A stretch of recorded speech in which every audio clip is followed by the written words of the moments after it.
Chers internautateurs et internautatrices, bienvenue dans cette Trick Track TV, mais incroyablement particulière. Pourquoi? Pour une raison simple, le docteur Mops et Monsieur Fall, je ne sais pas où ils sont, j'ai trouvé les locaux vides, donc je me suis dit, tiens donc, pourquoi ne pas faire une petite vidéo, en profiter pendant qu'ils ne sont pas là? Et aujourd'hui, le jeu que je suis venu vous présenter, c'est Sails of Glory, Napoleonic Wars, un jeu de deux auteurs italiens, Andrea Angiolino et Andrea Menini, édité par Ares, un éditeur italien qui édite notamment La Guerre de l'Anneau, par exemple, que je vous ai déjà présenté dans une vidéo précédente. Et aujourd'hui, pour vous présenter le jeu avec moi, il y a donc Tony. Bienvenue Tony. Bonjour, merci. Ça va bien? Super bien. Bon, et donc es-tu prêt à prendre la mer avec moi? Allons-y, soyons fous. D'ailleurs, je crois que tu l'as déjà prise parce que tu nous viens du... Québec. Et tu es venu par bateau, bien entendu. Évidemment. Mais oui, ça me semblait normal. D'où la barbe. Donc voilà, la boîte, je vais la poser par devers moi, comme dirait mon illustre désormais prédécesseur. Et donc, Sails of Glory, qu'est-ce que c'est? Alors, Sails of Glory, donc c'est un jeu où nous allons jouer à la bataille navale, mais en version quand même un petit peu mieux que le H7, toucher, couler et tout ça. On va essayer quand même de faire les choses un peu bien. Le matériel d'abord. Déjà, vous pouvez voir qu'il y a donc des figurines qui vont représenter nos bateaux sur l'aire de jeu, qui est ici délimité par un tapis de jeu que vous pouvez voir. Sachant qu'alors tout de suite, petite précision, ce tapis de jeu n'est pas inclus dans la boîte. C'est un accessoire que vous pouvez acheter en supplément, mais qui permet quand même, qui rajoute un certain plaisir et un certain oui, c'est un côté agréable quand même au jeu. Voilà une réalité. Voilà. Alors les petites figurines, je vais essayer de vous les montrer en caméra déportée pour que vous voyez un petit peu ce que ça donne. Vous pouvez donc voir, c'est une maquette pré-peinte, c'est important de le préciser, les maquettes sont fournies pré-peintes. Il y a 4 bateaux dans la boîte de base, posés sur un socle qui vont donner les informations importantes de chaque bateau. Sur le socle, donc, vous allez avoir plusieurs informations. C'est pour ça d'ailleurs que je vais vous le laisser. Il y a donc comme information importante sur le socle, vous avez les angles de tir des différents canons. Voilà, donc vous voyez les angles de tir des canons côté gauche et de l'autre côté les angles de tir des canons côté droit. Vous avez également, vous voyez que tout le contour du socle est coloré en rouge, orange et vert. Ça, c'est ce qui va vous permettre de déterminer la position de votre bateau par rapport au vent. Et vous avez enfin tout en haut alors des informations qui ne se voient peut-être pas forcément très bien en caméra déportée, mais vous avez des informations de taille, de manœuvrabilité, etc., etc. Mais les informations les plus importantes, c'est position par rapport au vent et arc de tir. Un bateau, ça va être également un journal de bord. Le journal de bord, vous allez retrouver toutes les informations importantes de votre bateau dessus. Là, je vais vous expliquer les règles de base. Okay. Voilà. Donc, il n'y a qu'un certain nombre d'informations qui vont nous servir, mais malgré tout, ça vaut le coup d'y jeter un coup d'œil tout de suite. Il y a d'abord, en haut à gauche, vous avez le poids du bateau. Le poids du bateau, ça va représenter donc généralement sa puissance de feu, c'est directement proportionnel, mais aussi sa capacité à encaisser les dégâts. D'accord? Ensuite, il y a 2 lignes, alors en fait 3, mais il y a surtout 2 lignes successives que vous pouvez voir. En haut, il y a une ligne qui va indiquer la puissance de feu de votre bateau. Cher Tony, tu peux voir qu'il y a 3 chiffres qui correspondent à l'arc de tir avant du bateau, l'arc de tir central et l'arc de tir arrière. Donc en fonction de l'arc de tir que vous utilisez pour tirer. Ça donne une puissance sur le... Exactement. Parfait. Et vous voyez que cette puissance, au fur et à mesure qu'on se déplace sur les cases, elle se réduit. Pourquoi? Parce qu'à force de prendre des dégâts, votre bateau va devenir de moins en moins efficace. Il y a une deuxième ligne qui est liée à l'équipage. On le voit, il y a un petit monsieur qui sabre au clair, prêt à combattre, et aussi des fusils. C'est parce que ça, quand nos bateaux vont être suffisamment proches, les moussaillons vont pouvoir prendre les mousquets et tirer sur le bateau d'en face. Donc ça, ce sont les 2 lignes caractéristiques de votre bateau. Parfait. Sachant que tu verras, au fur et à mesure qu'on prend des dégâts, on va recouvrir ces cases-là. Et dès que la dernière case d'une ligne est recouverte, le bateau est coulé. Parfait. Donc pour arriver à couler un bateau, il faut recouvrir soit la ligne des dégâts du canon, soit la ligne de l'équipage. Ok, parfait. Les mains qui sont au centre, on oublie, c'est pour des règles plus avancées. Parfait. D'accord? L'autre partie importante du bateau, c'est cette partie-là. C'est la partie qui montre quels canons sont chargés et avec quels canons on peut tirer. Au début, nos canons, ils démarrent chargés. Ok. Et on verra dans le jeu qu'une fois qu'on aura tiré, ils se déchargeront et il faudra attendre un peu pour pouvoir les recharger. Ok, parfait. Sachant qu'on a le chargement côté droit et le chargement côté gauche, parce qu'on peut tirer de chaque côté du bateau de façon complètement indépendante. Donc ça, le reste des informations, pour l'instant, on oublie. C'est des choses qui servent pour des règles plus avancées. On va se contenter pour l'instant des règles basiques. Nous allons y aller tranquillement. Voilà, oui, parce que c'est un jeu. Alors c'est un jeu type qu'on appelle type bac à sable, c'est-à-dire qu'on fournit des règles de base dans le jeu, et ensuite il y a tout un tas de règles optionnelles qu'on rajoute un peu comme on veut, à l'envie, qui permettent d'ajouter plus de réalisme ou voilà, en fonction de ce qu'on a envie, de ce qu'on a envie d'ajouter. On peut voir ici qu'il y a le vent. Donc, parce que bien sûr, à l'époque, époque napoléonienne, les bateaux, le moteur, pas trop. La machine à vapeur, c'était c'était pas tout de suite. Donc, pour le coup, les bateaux avançaient avec le vent. Donc, il faut savoir dans quel sens le vent souffle. Donc, nous avons une rose des vents. Pars devers toi si tu veux le montrer aux internotateurs où est la rose des vents. Juste voilà, pointer dessus. Ici. Exactement, c'est ceci.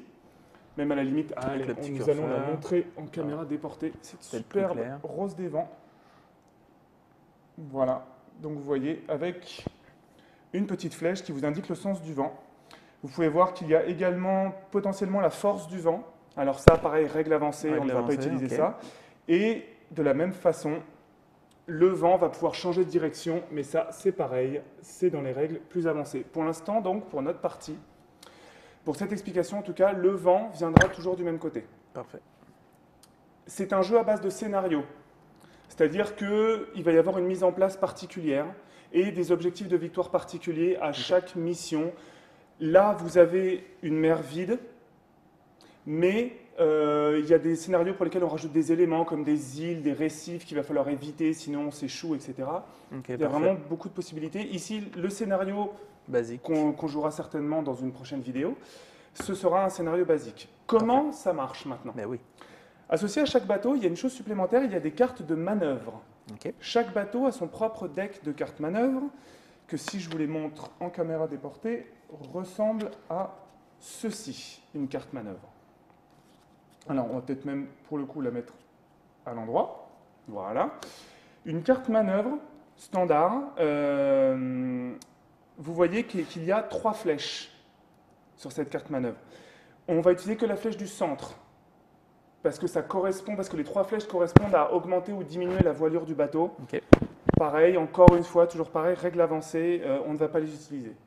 Il y a aussi des manœuvres en fait qui sont rouges. Donc il y a 3 cartes de type manœuvre rouge que je vais placer à côté en caméra déportée. Donc on voit sur ces cartes manœuvres qu'il y a en fait visiblement 3 types de mouvements, le mouvement vert, le mouvement orange et le mouvement rouge. Mais comment ça marche donc? Comment sait-on si on se déplace en vert, orange ou rouge? Eh bien, il faut regarder la position du bateau par rapport au vent. Donc le vent, nous voyons qu'ici, il vient de ma gauche ou de ta droite. Il faut choisir, c'est un choix à faire. Nous avons ce magnifique accessoire que l'on peut voir ici. Un fer à repasser. Que je vais montrer. C'est un fer à repasser, exactement. Ce petit accessoire va nous permettre de contrôler la position par rapport au vent de notre bateau. Comment fait-on? Je vais te laisser procéder, Tony. Donc tu poses ce petit objet à côté de ton bateau dans le même sens que le vent, et tu l'approches du bateau jusqu'à toucher le mât principal, le mât du milieu. Et là maintenant, tu te places au-dessus de ton bateau, et tu regardes à quel endroit ce petit objet croise le cercle coloré que nous avons vu tout à l'heure au-dessus de ton bateau. Je vais faire la démonstration sur la caméra déportée. Voilà, par exemple, imaginons que je suis comme ceci. Vous voyez que le petit objet susmentionné croise le socle au niveau du vert. Ça veut dire que si mon bateau a cette position-là par rapport au vent, je vais me déplacer par un mouvement vert. Si ça croisait dans du orange, j'utilisais du mouvement orange. Si ça croisait du mouvement rouge, j'utilisais du mouvement rouge. Donc la première étape, c'est donc de déterminer la position de son bateau par rapport au vent. Donc moi, c'est du orange. Toi, pour l'instant, c'est du orange. Il y a des chances qu'on démarre tous en orange vu notre position de départ. Mais ça pourrait être du rouge ou autre chose. Deuxième choix à faire, pour chaque bateau, nous allons choisir une carte mouvement parmi celles disponibles. On a tout le temps toutes les cartes disponibles, sachant que les cartes, globalement, les cartes, elles sont numérotées.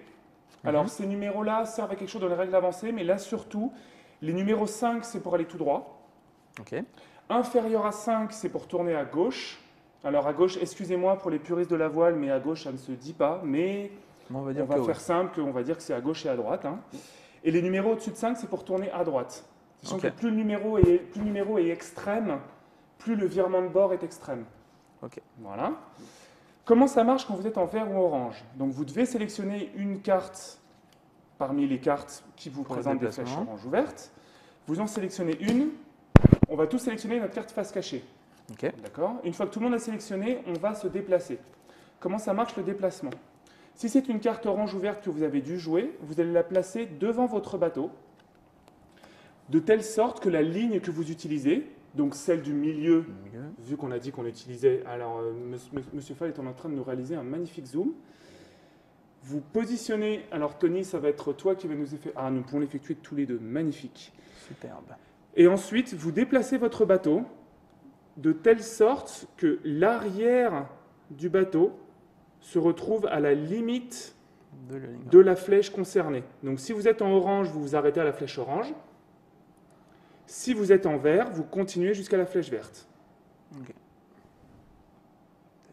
Voilà, Monsieur Fall est en train de nous faire une magnifique démonstration. Donc vert, orange ou vert. Et une fois que c'est fait, une fois que ceci est fait, eh bien, vous maintenez le bateau en place, vous retirez la carte, et votre bateau s'est déplacé. Voilà. Donc ça, c'était les mouvements vert ou orange. Quand vous êtes face au vent, donc c'est les cartes rouges, imaginons que là je sois face au vent, les cartes rouges, en fait, elles se jouent différemment, elles se placent à l'arrière du bateau. Parce que quand vous êtes face au vent, vous avez presque tendance à reculer. Parfait. Donc vous utilisez la carte rouge que vous avez sélectionnée, toujours en programmant, hein, c'est la même chose. Vous la placez à l'arrière du bateau, du côté de sablier, parce que vous verrez qu'il y a deux côtés. Pareil, on n'utilise que le côté de sablier. Et là, pour le coup, vous faites la même chose. Vous reculez le bateau jusqu'à ce qu'il soit collé à la petite flèche rouge qui se situe derrière le bateau. À peu près comme ça. Et vous retirez la carte. Tu la mets ici et tu retires. Voilà. Parfait. Donc les déplacements, c'est comme ça. On détermine la position par rapport au vent. On programme la carte qui doit correspondre à notre position par rapport au vent. Et ensuite, on déplace tous les bateaux. Maintenant, tu vas me dire, qu'est-ce qui se passe en cas de collision? Ah oui. Ben oui, c'est la question. Il se passe quoi si on arrive? Voilà, collision. Donc, que se passe-t-il en cas de collision? Alors, première chose, si les positions d'arrivée ne sont pas en collision, les deux bateaux se déplacent. C'est-à-dire, en fait, on dit que, mais non, en fait, on s'est évité sur le chemin et on a fait ça. Donc, on regarde d'abord les positions d'arrivée. S'il n'y a pas de conflit de position d'arrivée, on effectue le déplacement comme si de rien n'était. Parfait. S'il y a conflit sur les positions d'arrivée, à ce moment-là, il va y avoir un ordre pour le mouvement. Les premiers bateaux à se déplacer sont les bateaux les plus lourds. Vous vous rappelez, je vous ai dit que sur les caractéristiques de votre bateau, il y avait ce qui s'appelle en anglais le burden, c'est-à-dire la taille du bateau. C'est toujours le bateau qui a la plus grosse taille qui se déplace en premier. Donc il essaie de faire son mouvement au maximum qu'il peut jusqu'à rentrer dans le bateau potentiellement avec lequel il est en collision. Une fois qu'il s'est déplacé, le bateau de plus petite taille, lui aussi se déplace jusqu'à temps de rentrer en collision avec le socle de l'adversaire. Et c'est tout. Il n'y a pas de dégâts. C'est pour une raison thématique, parce qu'à l'époque, il n'y avait jamais d'harponnage. Les bateaux n'étaient pas du tout faits pour ça, et les capitaines ne voulaient surtout pas perdre leur bateau en essayant d'harponner un bateau adverse. Donc en termes de jeu, il n'y a aucun dégât lorsqu'on se rentre dedans, entre guillemets. On colle à la réalité. Voilà, exactement.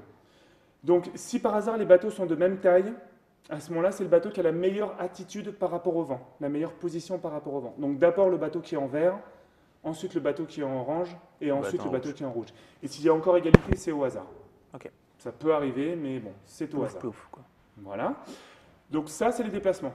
Une fois que tous les déplacements ont été effectués, on fait quoi? On arrive à la phase un peu rigolote, il faut quand même se tirer dessus. Ah ben oui. Parce que sinon, bon, ça veut quand même pas dire grand-chose. Donc c'est là où on en revient aux arcs de tir que je vous avais montré tout à l'heure, sur un côté du bateau.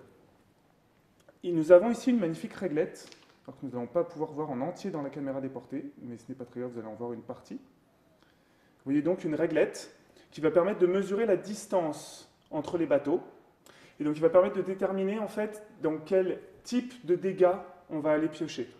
Parce que dans ce jeu, les dégâts, on ne lance pas de dés.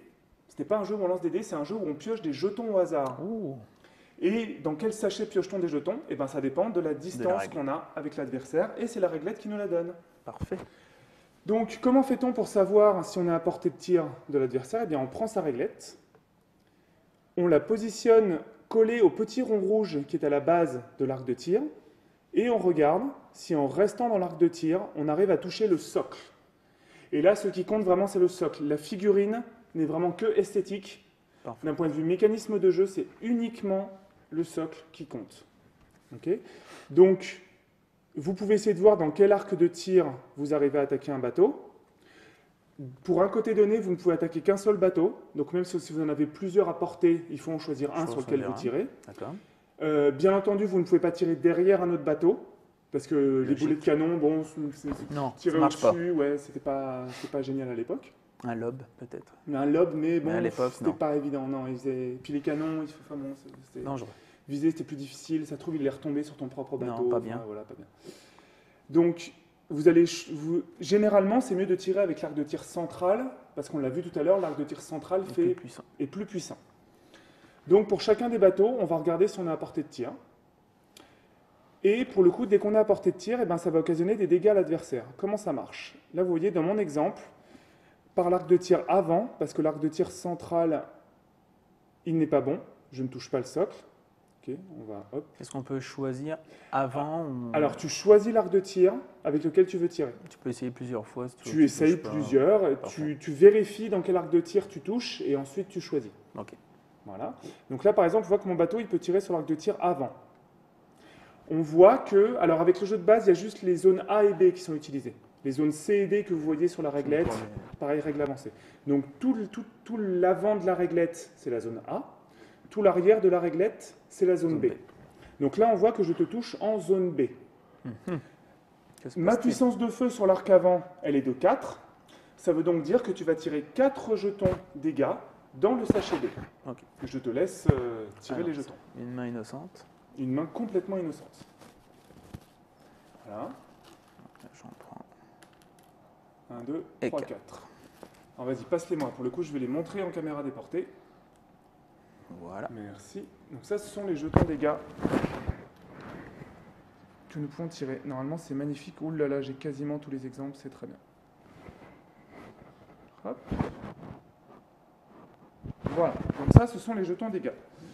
Tous les dégâts sont simultanés, c'est-à-dire qu'on va d'abord, tous les bateaux vont tirer complètement. On va tous piocher nos jetons dégâts, les stocker devant notre bateau. Et ensuite, on va répartir les dégâts. Donc là, si on regarde mon bateau, lui aussi, je pense qu'il pouvait tirer en A sur le tien. Donc là, mon bateau, en zone avant, il a 2 de tir. Donc tu pioches 2 jetons A pour ce tir-là. Piochons, piochons. On pioche. Voilà, tu vas aussi me passer pour que je les... Voilà. Hop, merci. Ah, dis donc, tu n'as pas beaucoup de chance, mais c'est comme ça. Moi, je sais bien tirer au canon. Hop. Voilà, donc chaque bateau, comme ça, va accumuler des jetons dégâts. Avant de faire la résolution des dégâts, il y a le dernier cas, c'est le tir au mousquet. Oui. Quand les 2 bateaux sont éloignés de moins de la largeur de la réglette, on peut tirer au mousquet. Et à ce moment-là, c'est la valeur du bas de la ligne. J'avais montré tout à l'heure les petits fusils qui permettent de savoir combien de jetons on tire et qu'on tire dans le sac E. Comme mousquet. Comme mousquet, exactement. Il y a un E à la fin, là, après. Voilà, E comme mousquet, ça me semble normal. Voilà. Donc, une fois que chaque bateau a tiré tous ses jetons dégâts, il va falloir les affecter. Okay. Les jetons, comme vous pouvez le voir, ils ont une valeur numérique, comme là. Parfois, ils ont une valeur numérique et un petit symbole. Et parfois, il y a juste un marin. Alors, comment est-ce que ça s'affecte? Je vais les récupérer. Et je vais vous montrer ça sur mon plateau. Normalement, c'était à toi de prendre les dégâts, mais pour le coup, je te les laisse. Tu me les laisses? Ouais. C'est très gentil. Déjà, les petits jetons marins, ils vont immédiatement occuper une case en bas. Donc chaque dégât qui tue un équipage obstrue Sera posé. une case en bas. D'accord? Les jetons numériques vont aller obstruer les cases du haut. Chaque case du plateau peut encaisser un nombre de dégâts égal à la taille du bateau. Ok. Donc moi, mon bateau qui a 5, chaque case doit prendre au moins 5 dégâts pour que la case soit complètement recouverte. Ok, donc en fait, tu vas empiler tes petits. On va empiler les jetons. Ok. Donc, comment ça se passe? On va trier les jetons du plus fort au moins fort, et on place d'abord les plus forts. Ok? Ça a une importance parce que je vais tout de suite vous faire un cas. Imaginons que j'avais déjà un petit 2 ici. Mhm. Vu que le 5, il est capable à lui tout seul de me remplir une case, je vais tout de suite le mettre dans la première case vide de mon bateau. Par contre, vu que le suivant il n'est pas capable de me remplir une case, je vais terminer de remplir les cases qui avaient déjà été entamées dans un tour précédent. Ok. Donc là, j'ai un 2, je rajoute un 4, ça fait 6, donc ça y est, la case est terminée. Le 4 supplémentaire, eh ben, j'entame la case suivante. Parce que la deuxième est déjà prise. Voilà, parce que la deuxième avait déjà été prise par Par le le dégât complet suivant. Et donc, c'est comme ça qu'on affecte les dégâts. Ok. Et donc, vous voyez que ben, Ça peut aller vite. ça peut aller vite et que ben, votre bateau va réduire de puissance au fur et à mesure. Parfait. C'est pour ça que c'est important que les dégâts soient simultanés, parce que vous tirez avant de voir votre puissance réduite par les dégâts du tour. Mhm. Voilà. Alors, tous les symboles, sauf les symboles de petits marins, sont inutiles, ne servent qu'avec les règles avancées. Pour cette partie-là. Donc, sauf quand il y a les petits marins. Les petits marins, donc ça vous fait des dégâts là. Tout le reste, vous les oubliez, vous ne considérez que les valeurs numériques. Que les numériques. Voilà.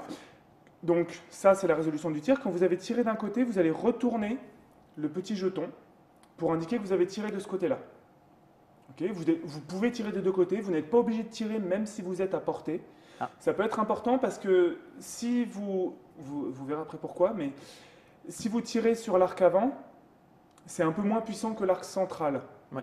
Donc parfois vous allez vouloir ne pas tirer à ce tour-ci sur l'arc Faire avant un mouvement. pour tirer au tour d'après sur l'arc central. Ça, Parfait. c'est une décision à avoir. Mais pourquoi est-ce important? Ah oui. Parce qu'ensuite, nous avons une phase de recharge. Comment ça se passe, la phase de recharge? Imaginons que j'étais comme ça, c'est-à-dire que j'avais tiré à un tour précédent. Qu'est-ce qu'on fait? D'abord, on recharge tous les canons qui peuvent être chargés. Et ensuite, tous les canons qui ont tiré se déchargent. Parfait. Conséquence, on ne peut tirer qu'un tour sur 2 sur chaque côté. Parce qu'un côté qui vient de tirer ne se rechargera qu'à la fin du tour suivant. Parfait. D'où l'intérêt potentiellement de se dire, tiens, je ne vais pas Je vais tirer ce peut-être pas tirer tour-ci tout de suite pour ensuite. pour au tour suivant pouvoir Parfait. potentiellement tirer un peu plus fort. Donc voilà, et une fois qu'on a fait ça, et ben, tour suivant, Tour on suivant. manœuvre, alors, on regarde notre position par rapport au vent, on choisit la carte manœuvre, on effectue la manœuvre, on tire potentiellement, on affecte les dégâts, on recharge, et c'est voilà. parti, Allons-y. jusqu'à temps que les bateaux soient éliminés. Superbe. Voilà, donc ça c'est les règles de base. Juste pour vous donner une petite idée de ce que peuvent être les règles avancées, vous pouvez modifier la voilure de votre bateau, vous pouvez...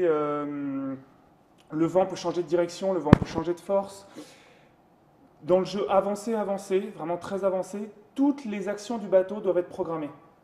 Tirer d'un côté, c'est programmé, recharger d'un côté, c'est programmé, augmenter la voilure, c'est programmé. Il faut programmer les actions, et une action que vous n'avez pas programmée, ben, vous ne pouvez pas la faire. Oh. Donc Autre là, c'est vraiment la gestion du bateau poussée au maximum. Vous pouvez aborder des bateaux, vous pouvez... les possibilités. Il y a des munitions différentes, les munitions C et D, qui sont des munitions où vous choisissez quelles munitions vous chargez. Elles tirent à plus courte portée, mais elles font des dégâts un peu plus violents, plus à l'équipage, plus au bateau. Il y a les dégâts spéciaux, le bateau peut prendre feu, le bateau peut avoir des voies d'eau, etc. Enfin bon. Le jeu, encore une fois, bac à sable, qui vous permet vraiment d'ajouter les règles qui vous plaisent. Parfait. Et voilà. Donc, Et juste ouais. une petite question, est-ce qu'on Question. peut rajouter des bateaux? Alors, tout ou, à fait. Des cartes, tout à fait. Le jeu, c'est un jeu extension parce qu'on peut très bien rajouter des bateaux. Donc, je vais vous montrer hop, à la caméra déportée si ça rentre. Mais oui, magnifique. Donc, vous voyez ici, vous pouvez acheter de nouveaux bateaux Ok. pour pouvoir jouer, par exemple, parce qu'il y a des bateaux de différentes tailles. Donc vous pouvez vouloir jouer avec, avec plein de petits bateaux ou avec quelques gros, des petits bateaux contre des gros, Donc on etc. peut vraiment faire... Vous pouvez vraiment faire ce que vous voulez. Vous avez aussi potentiellement des besoins, si vous voulez jouer à plus de bateaux, vous avez besoin de matériel supplémentaire pour être capable de gérer ces bateaux-là, voire même de compteurs supplémentaires, d'îles supplémentaires, etc. pour vraiment arriver à faire les scénarios que vous voulez. Vous pouvez aussi donc acheter des... Il y a certains scénarios qui réclament 2 fois cette surface de jeu que vous voyez là. Donc c'est un jeu qui peut... C'est comme Wings of Glory, c'est vraiment la même famille que Wings of Glory, donc c'est extensible à l'infini et c'est à chacun de voir. La boîte de base permet déjà de faire beaucoup de choses. Ouais, je pense. Si vous voulez rajouter à l'expérience, vous pouvez effectivement, il y a de quoi faire. Parfait. Voilà. Que vous dire d'autre? Eh bien, ce jeu, à l'heure où on tourne cette vidéo, n'est pas encore disponible.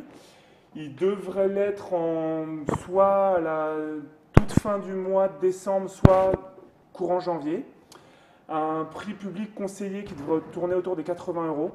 Parce qu'il y a quand même énormément de matériel et des figurines prépeintes, il y a toutes les cartes, tous les jetons, ce genre de choses. Tout. Et voilà, donc Sails of Glory, un jeu italien édité par Ares et donc disponible très bientôt dans vos boutiques. Superbe, Amiral. Merci beaucoup, Amiral Tony. Et puis je pense qu'on devrait se retrouver très bientôt pour en découdre. Pour en découdre. Au revoir. Bon vent.